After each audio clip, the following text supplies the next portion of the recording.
Welcome to your channel, Light of Guidance. In the name of Allah, the most gracious, the most merciful. All praise is due to Allah, Lord of the worlds, and peace and blessings be upon the trustworthy Prophet, his family, and all his companions. This video, in my opinion, and in the opinion of many viewers, is one of the most important videos that talk about prayer, Salah. The issue is not whether people pray or not. The real problem is that many people do pray, yet their prayer disappears. It has no lasting effect. We often see people, dear viewers, whose worship seems to vanish.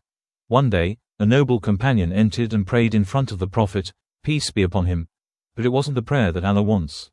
So the Prophet said, greater than, go back and pray, for you have not prayed. After watching this video, we may say the same to some people, greater than, go back and pray, for you have not prayed. Because they left out pillars, arkan, and conditions, shurat, of the prayer. So let us learn the jurisprudential rulings and the religious mistakes in prayer and acts of worship. Please stay with us for this important discussion. I hope all viewers, everyone watching and understanding this, will pass on this knowledge to others. Many people need you, so be with us. In this very important video about the pillar of Islam, which is prayer, we will highlight mistakes and violations. There are certain errors that, if committed, may render a person's prayer invalid. Many people don't know the pillars, conditions, and obligations of prayer.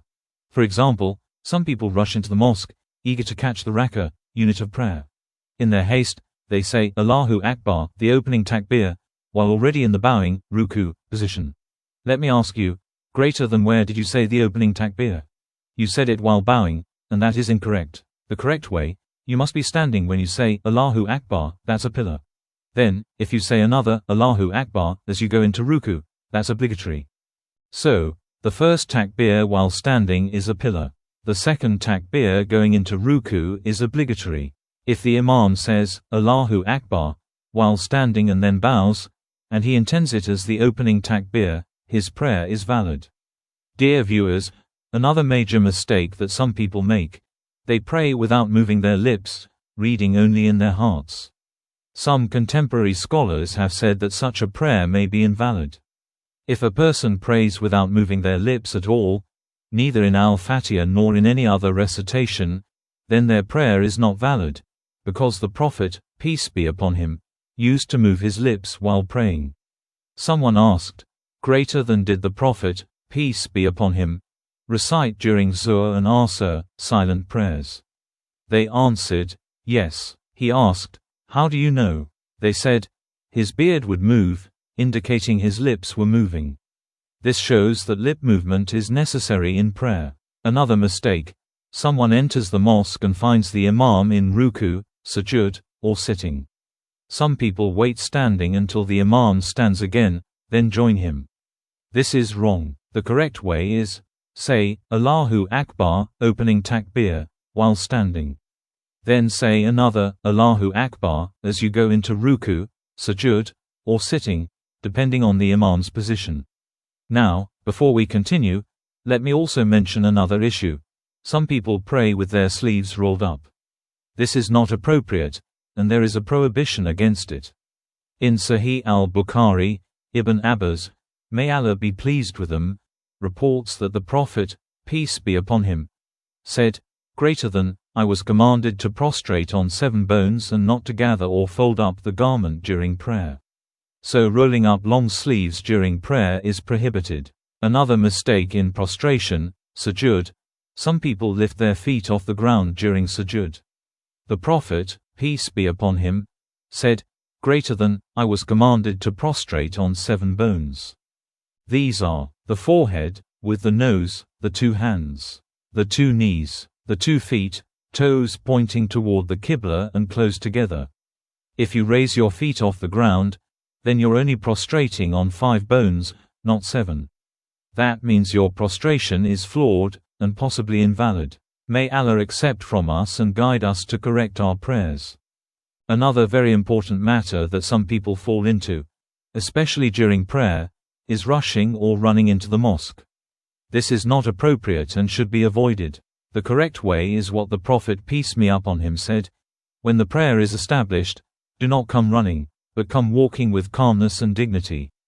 Pray what you catch, and complete what you miss. Another mistake we see in mosques is that some people stand directly in the second row while there is still space in the first. This is not proper. The Prophet peace be upon him said, "Whoever connects a row, Allah will connect him with his mercy." And in another hadith, "Indeed, Allah and his angels send blessings upon those in the first row." So if you miss the first row, don't neglect trying to join it. Some people spread their feet too far apart, while others keep them too close together. The correct way is to stand shoulder to shoulder and align the feet properly. As the Prophet peace be upon him said, "Be gentle with your brothers." A person should want their prayer to be complete. Praying in the first row, according to some scholars, gives a reward of 27 degrees, while the second row earns 25 degrees. That's a big difference. Another practice that contradicts the guidance of the Prophet peace be upon him is when a person prays alone behind the row while there's space in the front row. The Prophet peace be upon him said, "There is no prayer for the one who prays alone behind the row." An even greater mistake is when someone pulls another person back from the row to stand with him. This is wrong for 4 reasons. 1. It breaks the row, and the Prophet peace be upon him said, "Whoever breaks a row, Allah will cut him off." 2. You've wronged the other person by pulling him from the first row, which is more virtuous. 3. The hadith about pulling is weak. 4. You've distracted people who now must fill the gap you created. The Prophet peace be upon him commanded us to connect the rows and stand close together in prayer, so that our prayer would be as Allah instructed his Prophet peace be upon him, who said, "Pray as you have seen me pray." Narrated by al-Bukhari from the narration of Malik ibn al-Huwayrith. Dear brothers and sisters, we must learn these mistakes and correct them. I said at the beginning, your prayer could be invalid. We'll continue mentioning more critical errors, some of which require the prayer to be repeated. Some people start praying immediately upon arrival. Before you begin, ask yourself, are you standing properly? By Allah, the Prophet peace be upon him would not face the Qibla until the rows were aligned. Even with his blessed hand he would adjust them. Yet today, if an imam takes too long saying, "Straighten up, close the gaps, align yourselves, step forward, step back," people get annoyed. Why this aversion? Our beloved Prophet peace be upon him once saw gaps between companions and said, "By the one in whose hand is my soul, I see the devil moving through the gaps like a small lamb." So he commanded him to straighten and close the gaps in the rows. Anas, may Allah be pleased with him, said, "One of us would press his foot against his brother's foot, and his shoulder against his brother's shoulder." Some people leave too much space between their feet, others stand with feet closed. Both are incorrect. The proper way is to align the feet with the shoulders. A frequently asked question is, "The person next to me is far away, can I pull him closer?" Yes, it is permissible and even recommended. In al-Tabarani's al-Awsat, it's narrated from our mother Aisha, may Allah be pleased with her, that the Prophet peace be upon him said, "Whoever closes a gap in prayer, Allah will build for him a house in paradise. And Allah will raise his status on the Day of Judgment." Do you want that reward? Close the gap in prayer and gently pull your brother. The hadith says, "Be gentle with your brothers. Don't belittle this gap." The 2 caliphs, Abu Bakr and Umar, may Allah be pleased with them, would assign a monitor for each row. You are responsible for the first row, you for the second. The imam must be responsible for row alignment. Sadly, some imams enter and start the prayer without even looking back to check the rows. Some even say incorrect phrases. Istaqmu, straighten up, which refers to physical direction, not row alignment. The correct term is istawu, align yourselves, followed by straighten your rows, align your shoulders and feet, be gentle with your brothers. The essence of prayer is to refine the soul and improve character, for prayer prevents immorality and wrongdoing. Yet some people get annoyed when you try to adjust them.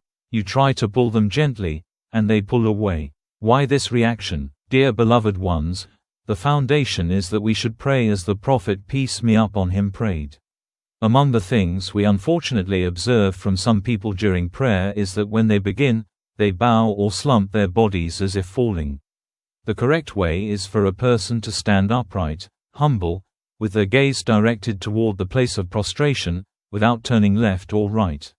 One of the prohibited actions in prayer is looking up at the sky, especially while supplicating. There is a stern warning about this. The Prophet, peace be upon him, said, "People must stop raising their eyes to the sky during prayer, or their eyesight will be taken away." Another mistake is adding phrases that were not reported from the Prophet, peace be upon him. For example, when the imam says, "Allāhu Akbar, God is the greatest," we hear some people respond, saying, "We hear and we obey." Allāhu Akbar. We ask, whose religion is this? Where did these words come from? Did the Prophet, peace be upon him, ever say that? The Prophet taught the man who prayed incorrectly, saying, "When you stand to pray, say, Allāhu Akbar." So if the imam says, "Allāhu Akbar," you simply repeat, "Allāhu Akbar." Do not add anything that has no basis in the Sunnah. Another issue we observe is exaggeration in verbalizing the intention, such as someone saying, "I intend to pray Maghrib, 3 rakahs, in this mosque, behind the imam, in congregation, presently." We ask again, who are you speaking to? Are you informing Allah of your intention? Isn't Allah one of His names, Al-Alim, the All-Knowing?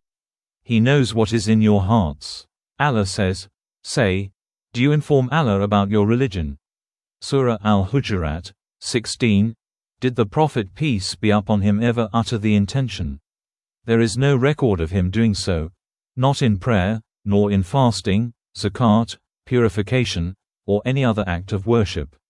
Shaykh al-Islam Ibn Taymiyyah said, uttering the intention is a religious and intellectual deficiency. Imam Abu Hanifa said, it is contrary to the Sunnah.